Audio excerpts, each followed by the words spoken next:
ಆತ್ಮೀಯ H16 news ಅರ್ಥಾತ್ ಸೀತಾರಾಮಿಗೆ ಸ್ವಾಗತ. ನಾನು ನಿಮ್ಮವ MI ಅಥವಾ ಮಲ್ಲಪ್ಪ ಜೂತವರು. ಕಾಂಗ್ರೆಸ್ ದೊಡ್ಡ ಶಕ್ತಿ ಪ್ರದರ್ಶನ ಮಾಡಿದ ರಾಮಲೀಲಾ ಮೈದಾನ ದೆಹಲಿಯಲ್ಲಿ. ಕಾರಣಿಷ್ಟ ಮತಗಳ ಕಳ್ಳತನ ಆಗ್ತಾಯಿದೆ, ತುಡುಗ್ತನ ಆಗ್ತಾಯಿದೆ, ದರೋಡೆ ಆಗ್ತಾಯಿದೆ.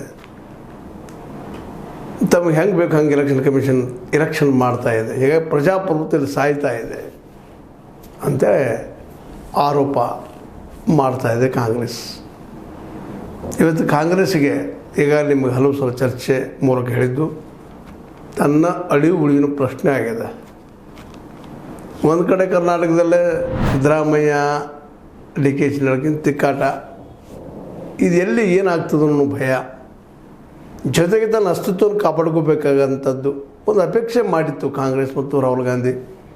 ಬಿಹಾರದಲ್ಲಿ ಒಳ್ಳೆ ರಿಸಲ್ಟ್ ಬರ್ಬೋದು ತಮಗೆ ಪಾಸಿಟಿವ್ ಆಗಿ ಪಾರ್ಟಿ ಕಟ್ಟೋದಕ್ಕಂತ ಏನೋ ಕನಸು ಕಂಡಿದ್ರು, ಆದರೆ ಆಗಲಿಲ್ಲ.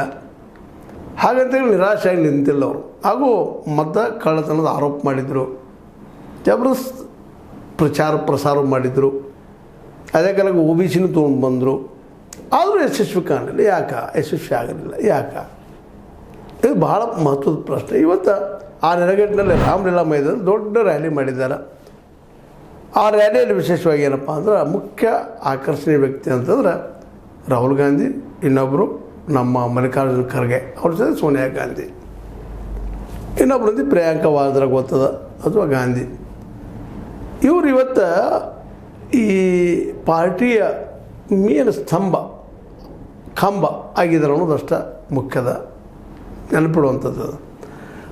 ಅಂದರೆ ಎಲ್ಲ ನಾಯಕರು ಇವತ್ತು ಇಲ್ಲ ಅನ್ನುವಂಥದ್ದು. ಕರ್ನಾಟಕ ಬಂದು ಸ್ವಲ್ಪ ಸಿದ್ದರಾಮಯ್ಯನವರು, ಅವ್ರ ನಂತರ DK ಅವರು ಕಾಣುವಂಥವ್ರು. ಇಡೀ ರಾಷ್ಟ್ರದ ಮಟ್ಟದಲ್ಲಿ ಅಂತ ಹೇಳ್ಕೊಳ್ಳುವಂಥ ನಾಯಕರು ಇವತ್ತು ಇಲ್ಲ ಕಾಂಗ್ರೆಸ್ನಲ್ಲಿ ಅನ್ನೋದು ಇಲ್ಲಿ ಗಮನಿಸಬೇಕಾಗಿದೆ. ಮತಗಳನ್ನ ನಿಜವಾಗಿ ಇದು ಆಗಬಾರ್ದು, ಆಗಲಿಗತ್ತದ. ಯಾವುದೇ ಕಾಲಕ್ಕಾದರೂ ಬಲಾಢ್ಯ ಗೆಲ್ತಾ ಇರ್ತಾನೆ ಗೊತ್ತದೆ. ಈಗಾಗಲೇ ಹಿಂದೆ ಇಂದಿರಾ ಗಾಂಧಿ ಅವರಿದ್ದಾಗ ಹಾಗೂ ಬ್ಯಾಲೆಟ್ ಪೇಪರ್ ತುಳುಗಾಗೋದು ಮಾಡೋದು ಎಲ್ಲ ನಡೀತಾ ಇದ್ವ. ಸ್ವತಂತ್ರವಾದ ಮೀಡಿಯಾಗೆ ಬೇಕಾಗಿರುವುದು ಸ್ವತಂತ್ರ ಧ್ವನಿ. ಆ ಸ್ವತಂತ್ರ ಧ್ವನಿ ಉಳಿಸಲು ನೀವು ಮಾಡಬೇಕಾದದ್ದು ಇಷ್ಟೇ. ಅದೇನಪ್ಪಾ ಅಂತಂತಂದ್ರೆ ನಿಮ್ಮ ಕೈಲಾದಷ್ಟು ಸಹಾಯ ಈ ಚಾನಲ್ಗೆ ಮಾಡಿ ಹಾಗೂ ನಿಮ್ಮ ಧ್ವನಿಯನ್ನು ಕಾಪಾಡಿಕೊಳ್ಳಿ. ಸಂಪ್ರದಾಯದ ಬಗ್ಗೆ ಇಂಥ ಹೊಲ ಸಂಪ್ರದಾಯ ಅಂತ ನನಗೆ ಗೊತ್ತಿಲ್ಲ. ಇದು ಹೈಕೋರ್ಟ್ ಅವರು ಕಾಂಗ್ರೆಸ್ಸಿಗರು ಇವತ್ತು ಅದೇ ಒಂದು ಹೊಡೆತಕ್ಕೆ ತಾವು ಸಿಕ್ಕೊಳ್ತಾ ಇದ್ದಾರೆ. ತಮ್ಮ ಕಾಲಕ್ಕೆ CBI ಉಪಯೋಗ ಮಾಡಿದರು ಇಂದಿರಾ ಗಾಂಧಿ ಅವರು. ಅವತ್ತಿದ್ದಂಥವುಗಳೆಲ್ಲ ಪ್ರಯೋಗ ಮಾಡಿ ತಮ್ಮ ವಿರೋಧಿಗಳನ್ನು ಹೈಯುವಂಥ ಕೆಲಸ ಮಾಡಿದರು. ಇವತ್ತು ಆ ಕೆಲಸ ಮೋದಿಜಿಯವರ BJP ಮಾಡಲಿಕ್ಕೆ ಅಂದ್ರೆ ಏನು ಸುಳ್ಳಲ್ಲ. ಈಗಂತೂ ಅವರು ಎಲೆಕ್ಷನ್ ಕಮಿಷನ್ ಹಿಡ್ಕೊಂಡ್ಬಿಟ್ಬಿಟ್ಟಿದ್ದಾರೆ ಅಂತೇಳಿ ಅನ್ನಿಸ್ತದೆ ಮೇಲ್ನೋಟಕ್ಕೆ. ಯಾಕಂದ್ರೆ ಅಂಥ ಆಧಾರಗಳನ್ನ ಇವತ್ತು ರಾಹುಲ್ ಗಾಂಧಿ ಕೊಡ್ತಾ ಸಾಕ್ತಾ ಇದ್ದಾರೆ. ಇಲ್ಲಿ ಏನು ಬೋಗಸ್ ಅದು ಹೆಂಗದು ಅಂತೇಳಿ 65 ಲಕ್ಷ ಮತದಾರರ ಒಂದು ಹೆಸರನ್ನು ಡಿಲೀಟ್ ಮಾಡೋದು, ಅವರ ಜಾಗದಲ್ಲಿ ಮತ್ತಾರು ತಂದು ಹಾಕುವಂಥದ್ದು, ಇವೆಲ್ಲ ಗದ್ದಲ ನಡೆದಿದ್ದು ಸುಳ್ಳಲ್ಲ ಅಂತ ಆರೋಪ ಕಾಂಗ್ರೆಸ್ಸಿನ. ಮತ್ತು ಅದಕ್ಕೆ ಸಾಕಷ್ಟು ಪುರಾವೆಗಳಿಸಿದ್ದು ಅವ್ರು ಒದಗಿಸ್ತಾ ಬಂದಿದ್ದಾರೆ. ಹೀಗಾಗಿ ಒಂದು ರೀತಿಯಿಂದ ಏನಪ್ಪ, ಸರ್ಕಾರ ಇಂಬ್ಯಾಲೆನ್ಸ್ ಆಗಿ ತನ್ನ ಕೈಯಲ್ಲಿ ಎಲೆಕ್ಷನ್ ಕಮಿಷನ್ ತೊಗೊಂಡು ಎಲೆಕ್ಷನ್ ಮಾಡ್ತಾ ನಡೆಯೋದ್ರಿಂದಾಗಿ ಸಹಜವಾಗಿ ಇದರ ಪ್ರಭಾವದಿಂದ ಇವತ್ತು ಉಳಿತಾ ಇದ್ದಾರೆ ಮೋದಿಯವರು ಅನ್ನುವಂಥ ಒಂದು ವಾತಾವರಣ. ಅದನ್ನು ಇವತ್ತು ಬಿಂಬಿಸೋ ಪ್ರಯತ್ನ ಮಾಡ್ತಾಯಿದೆ ಕಾಂಗ್ರೆಸ್. ಎಷ್ಟು ಮಟ್ಟಿಗೆ ಯಶಸ್ವಿ ಆಗ್ತದೋ ಗೊತ್ತಿಲ್ಲ ಇದರಲ್ಲೇ. ಬಟ್ ವಿಷಯಗಳು ಬಂದರೆ ನಿಶ್ಚಿತ ಇವೆಲ್ಲ ಒಪ್ಪುವಂಥ ಮಾತುಗಳು. ಜೊತೆಗೆ ಇಲ್ಲಿ ಬಡತನದ ಬಗ್ಗೆ, ಇಲ್ಲಿ ಹಸುವಿನ ಬಗ್ಗೆ ಸಾಕಷ್ಟು ಕಾರ್ಯಕ್ರಮಗಳನ್ನ ಮಾಡ್ತಾ ಇಡೀ ದೇಶ ತುಂಬ ಸುತ್ತಾಗ್ತಾ ಹೋಗ್ತಾ ಇರೋದನ್ನು ರಾಹುಲ್ ಗಾಂಧಿ ಅವರು ನೋಡಿದಾಗ ಮುಂದಿನ ದಿನದಲ್ಲಿ ಏನಾದರೂ ಯಶಸ್ವಿ ನಾಯಕರಾಗಿ ಹೊರಹೊಮ್ಮಬಹುದಾ ಅನ್ನುವಂಥ ಪ್ರಶ್ನೆ. ಆದರೆ ಅಷ್ಟು ಸುಲಭದನ ಇದು ಅಂತೇಳಿ. ಯಾಕಂದರೆ ಇವತ್ತು RSS ಹೆಚ್ಚು ಕಡಿಮೆ ಭಾರತದಲ್ಲಿ ಅತ್ಯಂತ ಪ್ರಬಲ ಒಂದು ಸಂಘಟನೆ ಆಗಿ ನಿಂತುಬಿಟ್ಟದ. ಅದು ಸಾಂಸ್ಕೃತಿಕವಾಗಿ ಹೇಳ್ಕೊಳ್ತಿರ್ಬೋದು, ಆದರೆ ರಾಜಕೀಯವಾಗಿಯೂ ಸಹಿತ ಅದು ಇವತ್ತು BJP ಬೆನ್ನೆಲುಬು ಅನ್ನೋದು ಎರಡು ಮಾತೇ ಇಲ್ಲ. ಮತ್ತು ಈಗ ಯಾವುದೋ ಪರಿಸ್ಥಿತಿಯಲ್ಲಿ ಕಾಂಗ್ರೆಸ್ನ ಬೆಳೆ ಕೊಡಬಾರ್ದು. ಬೆಳೆದ್ರೆ ಯಾರಿಗೆ ಅಪಾಯ ಅಂದರೆ ಅದು RSS ಮತ್ತು BJPಗೆ ಅಪಾಯಕಾರಿ ಅನ್ನೋದು ಮನವರಿಕೆ ಅದ. ಅದಕ್ಕೆ ಮೋದಿಯವರ ಮೂಲಕ ಕಾಂಗ್ರೆಸ್ ಮುಕ್ತ ಭಾರತ ಮಾಡೋದು ಹೊರಟಂಥವ್ರು. ಇವತ್ತು ಕಾಂಗ್ರೆಸ್ಸಿಗೆ ತನ್ನ ಅಳಿವುಗಳನ್ನು ಉಳಿಸ್ಕೊಳ್ಳಬೇಕಾದಂಥ ಅನಿವಾರ್ಯತೆ. ಅದಕ್ಕಾಗಿ ಮತಗಳತನ, ಮತ್ತೇನೋ ಕಳ್ಳತನ ಇವೆಲ್ಲ ಆರೋಪ ಮಾಡ್ತಾಯಿದ್ದಾರೆ. ಮತ್ತು ಅವು ಸತ್ಯಕ್ಕೆ ಸಮೀಪನೂ ಇದಾವೆ. ಅದಕ್ಕಾಗಿ ಇನ್ನುಳಿದ ಅನೇಕ ಆರೋಪಗಳು ಮಾಡ್ತಾ ಬಂದಾರ. ಮೋದಿಯವರು ಸುಳ್ಳು ಹೇಳ್ತಾರೆ ಅಂತೇಳಿ ಆರೋಪ ಮಾಡ್ತಾರೆ, ಮತ್ತೇನೋ ಮಾಡ್ತಾರೆ. ಜೊತೆಗೆ ಇವ್ರ ಕಾರ್ಯಕ್ರಮಗಳೆಲ್ಲ ಇಲ್ಲಿವರೆಗೆ ಆದಂಥ ಕಾರ್ಯಕ್ರಮ ಎಲ್ಲ ಪೂರ್ಣ ಪ್ರಮಾಣದಲ್ಲಿ ಆಗಿಲ್ಲ ಅಂತ ಹೇಳ್ತಾರೆ. ಯಶಸ್ವಿ ಯಾವಾಗಿಲ್ಲ. ಅವು ಡಿಮಾನಿಟೈಸೇಷನ್ ಅಂದ್ರೆ ಈ ಒಂದು ದುಡ್ಡಿನ ರದ್ದತಿ ಮಾಡಿದ್ದರಿಂದ ಅದು ಸಹಿತ ನಮಗೆ ಉಪಯೋಗ ಆಗಲಿಲ್ಲ ಅನ್ನೋಂಥ ಮತ್ತು ಒಂದಲ್ಲ ಎರಡಲ್ಲ ನೂರಾರು ಉದಾಹರಣೆ ಕೊಡ್ತಾ ಹೋಗ್ತಾ ಇದ್ದಾರೆ.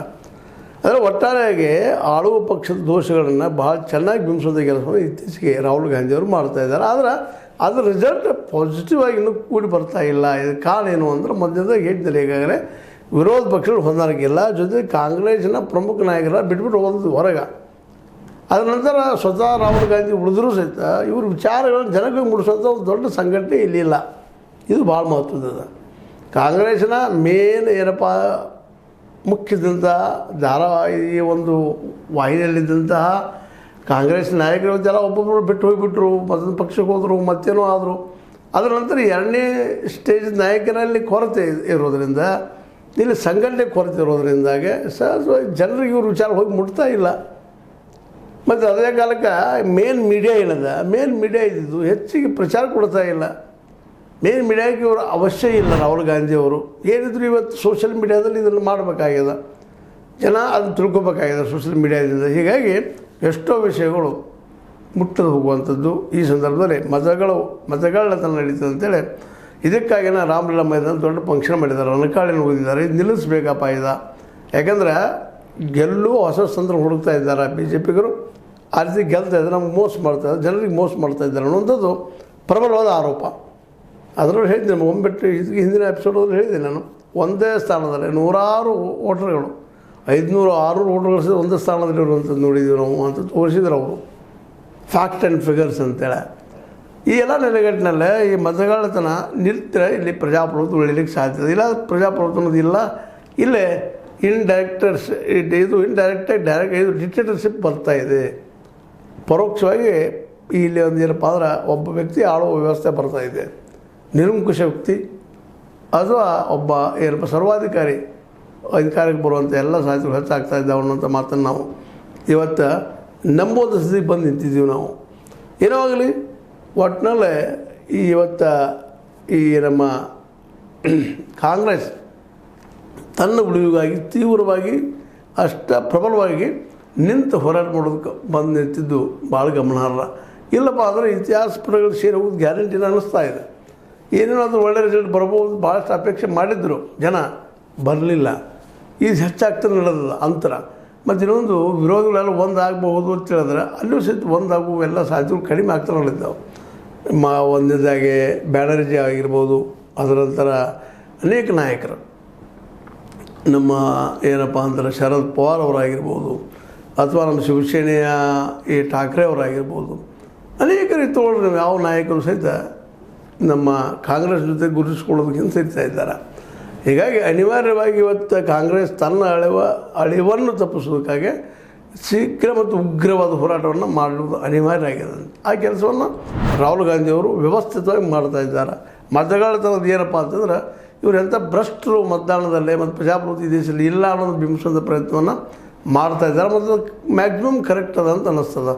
ಹೀಗಾಗಿ ಈ ದೆಹಲಿಯಲ್ಲಿ ಆದಂಥ ಒಂದು ಕೈಗೆ ರಣಕಹಳೆ ಏನದ, ಯುದ್ಧ ಘೋಷಣೆ ಏನದ, ಇದು ಮುಂಬರುವ ದಿನಗಳಲ್ಲಿ ಯಾವ ಪರಿಣಾಮವನ್ನು ಜನಸಾಮಾನ್ಯರ ಮೇಲೆ ಮಾಡಬಹುದು ಅನ್ನೋದು ಸಹಿತ ಅಷ್ಟೇ ಒಂದು ಏನಪ್ಪ ಅಂದ್ರೆ ಕುತೂಹಲಕರ ಪ್ರಶ್ನೆ ಅದ. ಆದರೂ ಜನ ಇವತ್ತು ನಿಧಾನಕ್ಕೆ ಕಾಂಗ್ರೆಸ್ ಪರ ವಿಚಾರಗಳನ್ನು ಹೊಂದ್ತಾ ಇದ್ದಾರೆ, ಅವ್ರ ಯೋಗ್ಯದ ಚಿಂತನೆ ಮಾಡೋದಂತ ಇದ್ದಾರೆ.